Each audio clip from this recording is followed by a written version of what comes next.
For the longest time, I genuinely believed that dating just wasn't for me. Not in like a self-pity kind of way, I just looked at my life and thought, nah, that's not a path that's open to me right now. And I think a lot of people quietly feel this way too. Like that door is open for everyone else, but somehow it feels closed for you. So when I tell you that I just went on my first proper date at the age of 20 years old, I need you to understand what this actually means coming from me. Growing up, I wasn't that guy people gravitated towards. I was that, typical overweight, quiet, and I spent a lot of my years feeling invisible in rooms full of people who just didn't see me. Confidence wasn't something I had easy access to either. When you feel like just the odd one out for long enough, you start to believe the story that you're just not built for these kind of certain things. And dating was one of those things. I tried confessing to the people around me, to people at school, at the gym, in these different environments, and it just never went well. So I did what most people do right now, go onto dating apps. Tinder, Hinge, Bumble, etc, etc. The only reason why I even downloaded Tinder in the first place was because Revolut decided to give out a free year of Tinder Gold when you get their subscription plan.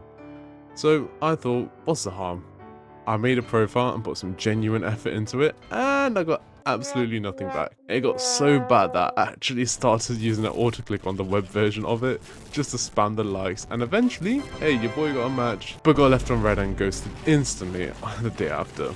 And that was that. Hinge felt more hopeful for a while, but I quickly realized that keeping a conversation going on these apps is like a walking tightrope, and it's like one moment of silence and it feels like it's over, and you never hear from them again. So I gave up on it for a while. Then a few weeks ago, I came across an ad on YouTube called Breeze. The concept was different to the other dating apps I've seen. You are only shown one or two people per day, and you don't talk to them at all beforehand. You both just agree to meet at a place if you like each other, and then you meet in person. Something about that felt less exhausting, less performative or less pressure to actually be endlessly interesting over text. And I found someone within 3 weeks, and honestly, she was my type. Long black hair, a little bit shorter than me, and that smile that I couldn't stop looking at. My heart was already doing things just from seeing her profile, and I went for it. The next day, she said yes! I won't lie to you, my brain went full on overdrive for the next 2 weeks leading up to it. Overthinking everything. What do I say? What if I mess up? What if I freeze on the spot? I ended up going back to my old meditation videos just to calm myself down before I left my flat. But when I actually saw her standing there, oh my, she looked stunning. She wore like a pink dress, got her hair done, got her nails done. She put so much effort into her outfit and you could tell. And I just started smiling uncontrollably without even thinking about it as we sat down and we started talking to each other. When I brought up the different things she was interested, like the MCU, trust me, her face completely changed. She started going in depth about her favorite characters and her favorite theories and, all of it and all that. And I actually loved listening to that. There was something about just seeing someone being so genuinely passionate about something that actually makes the whole conversation feel more real and lively. We ended up losing track of time, and then I took her down to the beach. We found a quiet spot, sat shoulder to shoulder, and the conversation went somewhere deeper. That kind of conversation you don't usually have with someone you just met. And at that point, we looked at each other, and I told her I was genuinely grateful to meet someone like her. Eventually, it started getting quite late. Very cold on the beach at that time.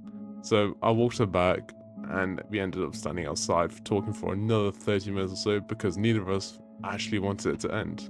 Then I got her number, we hugged, and that was it. In the days after, I kept on thinking about it, not in like an obsessive way, just that quiet gratitude, like something that just had felt impossible for a long time had finally happened to someone like me. And I think that's the part worth saying out loud. Because if you spend time feeling like certain things aren't available to you, whether that's the connection with other people, confidence, whatever it may be, I can understand that feeling, and I lived inside of it for years. But it doesn't mean it's permanent though. You don't have to have it all figured out. You just have to keep going, keep working on yourself, and then take the chances when they finally show up. And I'm not here to tell you that I've got it all worked out. I clearly do not. But I'm living proof that things can change. Slowly, quietly, and when you least expect it. If you made it to the end of the video here, comment lovey-dovey so I know you stayed this far and YouTube knows that you want more of this. And let me know about your experiences. Have you ever felt this way? Let me know. Talk about your experiences in below.